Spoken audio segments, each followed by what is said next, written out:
primeira vez que eu senti a presença de Deus foi ali, né, no caso aqui na igreja, e assim, foi acabando o culto, e no final ele fez um apelo. Eu acho que assim, é importante demais um apelo no culto, porque na verdade ele fez, foi o que eu precisava para me dar o primeiro passo, né, para Deus, para mostrar para Deus que eu queria realmente Ele. E ele fez um apelo, falou, antes dele acabar a frase, né, de chamar quem queria aceitar esse Jesus na vida, que pudesse estar vindo aqui na frente. E eu senti muita presença de Deus. Eu vim rápido antes dele acabar de falar, e eu cheguei aqui chorando já, e eu lembro que ele e os dois irmãos veio, me abraçou aqui, e eu fiz uma oração, repeti a oração, e dali para cá a minha vida começou a mudar, o Espírito Santo começou a trabalhar na minha vida. Aí eu gostei, né, da presença de Deus e tudo, e falei, eu só vou vir aqui agora, porque onde eu ia não sentia nada disso, então vou começar a vir aqui. Só que nesse ano de 2009 eu comecei a vir aqui todo domingo, né, assim como eu tinha aprendido, né, dentro da religião, né, que o Ricardo falou aqui, que a religião, a palavra, na verdade, ela exorta a gente, a religião ela levanta, né, se não for Jesus não adianta. E eu quebrei um pouco aquela religião que eu tinha, mas ainda estava, né, meio um rédea, né, ali no ano de 2009. Então, eu vinha no culto domingo e dia de semana, no sábado, usava minha droga, bebia, fazia tudo que eu sabia do mundo. E foi durante o ano assim, e a palavra foi me limpando. Mas aí no meio do ano eu comecei a trabalhar com o Wilson Gamonal, alguns aqui conhecem, e o Wilson Gamonal é dessa igreja, e eu comecei a trabalhar com ele. Eu trabalhei com ele de julho até dezembro, e ele foi um outro instrumento de Deus para a minha vida também, porque a gente viajava para fazer serviço para ele, e escutando louvor, e ele falando de Deus, e eu indo na igreja já, e tinha um amigo que eu conhecia antes, que era um servo de Deus, e eu aprendi muito com ele também. Ele hoje está lá em Barbacena. Então foi outro instrumento de Deus. Só que no meio do ano de 2009 eu tive a oportunidade de estar passando luta financeira, e eu sem dinheiro parei de sair. E a minha moto atrasada no documento, prestação, já as últimas prestações para acabar, tudo atrasado, e eu fiquei uns 2 meses sem sair, sem dinheiro, e indo na igreja. E Deus, ele, mesmo você sendo infiel com ele, é fiel contigo. E ele foi fiel comigo de eu estar indo somente na igreja, ele me abençoar. Na época eu trabalhava com vendas, e eu recebi uns R$2.500 de comissão. Foi o que eu precisava pagar minha moto, para pagar o documento atrasado e dar aquela aliviada, né? Só que o dinheiro que sobrou, o que eu fiz? Eu voltei para o mundo. Não fui fiel com Deus, né? E gastei tudo na primeira semana. E Deus, ele se entristeceu. Quando a gente conhece Deus verdadeiramente, né, ele se entristece, ele puxa o tapete. E pela dor, às vezes, ele faz isso, né, para a gente voltar a enxergar o que ele quer para a gente. E eu fui no final do ano de 2009, aquela loucura toda, e saição, e droga. Aí esse rapaz que hoje está em Barbacena, acabou que escutando tanto de eu falar das minhas aventuras do mundo, ele não desviou, ele se afastou de Deus. Ele se afastou e começou a sair comigo, com um primo meu aqui em Bandeirantes, e a gente foi saindo, fazendo as loucuras. E um dia a gente foi sair, eu peguei na casa dele em Santa Terezinha, fui lá no Bandeirantes para buscar meu filho. Encontrou no bar, tinha um outro amigo também, que a gente estava em 4, e a gente pegou 2 cervejas ali e falou assim, agora a gente vai lá na boca lá, e depois a gente vai beber mais. E quando meu primo saiu de perto da gente para pagar as 2 cervejas, esse amigo meu falou assim, como que Deus cuida da gente, né? Ele falou assim, eu tive um sonho essa noite que o seu primo estava dirigindo um carro, e ele bateu com o carro. Só que o meu primo logo chegou, já abafou a situação, o caso, o diabo já secou, gente, já começamos a falar de outras coisas. E pronto, entramos embora, e ali no bar a gente ficou até uma hora da manhã, mais ou menos. Aí acabou a droga, acabou o dinheiro, acabou tudo. Aí meu primo falou assim: poxa, eu tenho dinheiro lá em casa, e na verdade esse dinheiro até da minha mãe, eu sei onde está, semana que vem eu recebo, eu dou ela de novo. Aí eu falei: vamos lá então. Só que na hora que eu levantei para ir com ele, ele falou assim: eu vou dirigindo. Ele gostava de dirigir muito. Aí eu falei: então não vou não. Aí o outro, eu e o rapaz que está em Barbacena, sonhou, ficamos.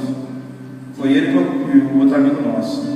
Aí deu uns 15 minutos, ele me ligou que ele tinha batido com o carro em frente ao Sananário. A gente estava logo na frente da praça da estação ali, e ele tinha batido com o carro. Então Deus, ele mostrou em sonho que ia livrar a gente, porque a gente já estava tendo compromisso com Deus, apesar de estar falhando muito, mas Deus, ele deu a misericórdia dele sobre a nossa vida e nos livrou. E o dinheiro que estava no final do ano, que eu tinha e ele tinha para a gente passar o ano, eu e meu primo, no outro dia eu e ele arcou, a gente gastou R$900 para arrumar o carro, porque o carro era alugado da empresa que eu trabalhava, e a gente gastou R$900 e fez rapidinho escondido, ninguém ficou sabendo. E o resto que sobrou, que deve ter sobrado uns R$300, a gente gastou tudo no mesmo dia, no sábado. A gente falou: agora já não vai ter final de ano mais com esse dinheiro, então o que sobrou a gente gasta uma vez. E foi isso. Fiquei 2 dias fora de casa, gastando tudo. E chegou a virada do ano. E foi pior, porque na verdade foi melhor. O diabo, quando ele vê que vai perder a sua vida para Deus, ele investe muito, muito forte. Às vezes você está aí, você vê que hoje, pelo um amigo, pelo uma pessoa da família, e essa pessoa está longe de Deus, está piorando, né? A situação que está piorando é porque o diabo, ele sabe que ele vai perder ela para Deus, você pode ter certeza disso. E nisso eu tive a oportunidade de passar a virada do ano de 2009 para 2010 com o meu primo na moto que eu tinha uma bis, e a gente foi para uma cidadezinha aqui perto, e a gente acabou o dinheiro lá, a gente roubou um cara para beber mais, e saiu da cidade, fomos para outra cidade, e passou essa virada de ano, eu todo pesado de pecado, todo triste. Mais um ano, começou 2010, eu fui para o culto, já funcionava lá no Cerâmica, e eu fui para o culto, todo triste mesmo, e já tinha aprendido a orar, já tinha aprendido a ler a Bíblia e tudo, e eu no culto, era metade da igreja, não tinha muita gente, lá na Embrauto, que é muito grande, eu tinha tanta vergonha de Deus que eu fiquei lá atrás, eu falei: vou ficar aqui quietinho, sozinho, aqui, que eu vou andar daqui mesmo. E eu orei, consagrei tudo ali, e o pastor João, ele começou a pregar, mas antes dele começar a pregar, ele falou assim: vamos orar agora, igreja. E ele pediu para que nós abríssemos a boca para orar, para agradecer a Deus pelo ano que tinha passado, e para pedir para ele abençoar o outro ano, que era o de 2010. E eu falei com Deus: Senhor, não tem condição nenhuma de pedir que o Senhor venha abençoar o meu ano, porque eu estou tudo errado, eu só consigo pedir perdão para o Senhor agora. Eu comecei a chorar e pedir perdão, eu de olhos fechados ali, pedindo perdão, chorando. De repente eu escutei no meu ouvido assim: você não serve para mim do jeito que você está.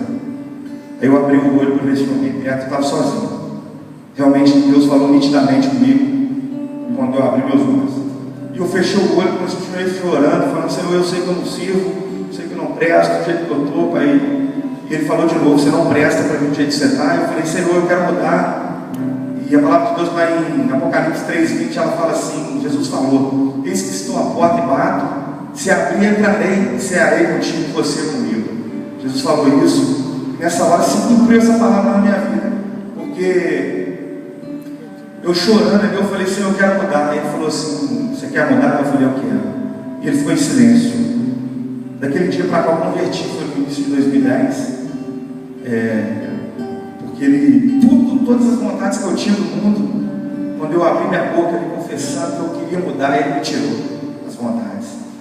E ele quer da sinceridade, ele não quer que você venha querer aparecer para o homem, talvez com alguma coisa diferente. Ele quer que você faça do coração, porque ele não olha por fora, ele olha por dentro. Então ele olhou por dentro, ele viu a sinceridade do meu coração, e eu, daquele dia para cá, eu mudei. E o Wilson da Moral, ele tinha a vontade de levar eu e esse amigo meu no encontro lá da igreja em Maripá. Você que não passou, né, não perca a oportunidade, é muito bênção mesmo. E sempre tentando me levar para o encontro, eu nunca conseguia ir. Eu queria ir, mas eu não conseguia porque sempre chegava no sábado de viagem, ou tinha alguma coisa sábado, então o diabo sempre ocupava o meu tempo e eu não ia. Só que quando eu converti, a partir desse dia, que ele falou comigo assim, ó, tem um encontro no final do mês, e eu falei com ele assim, eu vou e ó, nada vai impedir não, porque na verdade muita coisa me impedia, por isso eu devo ter falado isso, e a vontade que eu estava de Deus era muito grande. Então assim, a palavra que eu li aqui, ela começou a se cumprir na minha vida depois desse dia, porque Deus ele falou que ele se dirigiu a todo o povo da terra, né, que chama pelo nome dele. Então todo mundo, quando está na dor, chama por Deus. Só que ele falou assim, se humilhar, se orar, se buscar minha face, se converter dos seus maus caminhos. Eu comecei a fazer isso, eu comecei a orar, a humilhar e converti. Eu mudei meu caminho, minha trajetória. Eu parei de onde eu ia, né? Bar não convinha para mim, não, então parei, né? Boca de fumo, parei. Lugar de prostituição, parei. Então, Deus, quando ele viu que eu tinha parado, que eu queria ele, né, aí se cumpriu, né, a segunda parte do versículo que fala: e ouvirei dos céus, perdoarei os teus pecados e sararei a tua terra. A terra que ele se referiu que é nossa, é nosso corpo, porque lá em Coríntios ele fala que o Espírito Santo, né, ele faz o nosso corpo o templo dele. Então, se cumpriu essa passagem na minha vida, e eu fui para o encontro, na verdade, para preencher o que faltava da presença de Deus em mim, para a glória do Senhor. E o rapaz também que tinha afastado de Deus foi, e a gente voltou lotado, nós dois, de Deus, do Espírito Santo. E é isso. Eu vivi, né, esse tempo todo longe de Deus, achando que eu conhecia Deus. Muitas das vezes eu tive a oportunidade de falar com as pessoas que talvez conheciam Deus. Aí eu tenho Deus, né, mas eu não sabia que Deus não me tinha. Para mim eu tinha Deus, mas no jeito que eu estava andando, Ele não tinha eu, porque Deus é santo, não tem pecado onde Ele está. E se a gente andar aqui na terra, mesmo nesse mundo todo sujo, cheio de pecados, o louvor tocou aqui, né? Todo dia o pecado vem, né, a tentação. Só que a gente, na presença dele, a gente se torna santo. Então você pode ter certeza disso, que se você vem buscar para você, ou para alguém conhecido, amigo, familiar, você pode ter certeza que, na verdade, eu profetizo que, né, isso que eu vivi vai se cumprir na vida dessa pessoa, em nome de Jesus. Eu queria estar finalizando, né, eu imagino que deve ter dado para as pessoas, para vocês entenderem o que eu vivi, né, foi breve, né, pelo tempo também da hora. O versículo 15 e 16, eu queria estar lendo ele junto, que é após o 14 aqui do Crônicas 7, que é o que Deus vai fazer com a gente quando a gente obedece o versículo 14, que é um mandamento. Eu entendo tem muita gente que fala assim, deixa eu analisar, isso aí está nos 10 mandamentos, eu vou fazer, não vou fazer. A forma dos 10 mandamentos. 10 mandamentos, para mim, 10 mandamentos está indo uma capa na outra. Todos os mandamentos de Deus estão aqui dentro. Então, se está na Bíblia, meu irmão, a gente tem que obedecer mesmo. Então, o versículo 15 ele fala o seguinte: agora estarão abertos os meus olhos e atentos os meus ouvidos à oração deste lugar. Na nossa oração, né, na nossa atitude para Deus, né, os olhos e os ouvidos dele vão entrar na gente. E o 16 fala assim: porque agora escolhi e santifiquei esta casa, para que o meu nome esteja nela perpetuamente, eternamente, não só nessa vida, mas no reino do Senhor. E nela estarão fixos os meus olhos e o meu coração todos os dias. Então assim, eu glorifico muito a Deus aí pelas pessoas que vieram aqui hoje, e que essa palavra que eu não pude falar, o Espírito Santo venha falar no coração de vocês. Eu glorifico o nome do Ricardo, glorifico a Deus pelo Ricardo, pela vida dele, e é isso. Glória a Deus.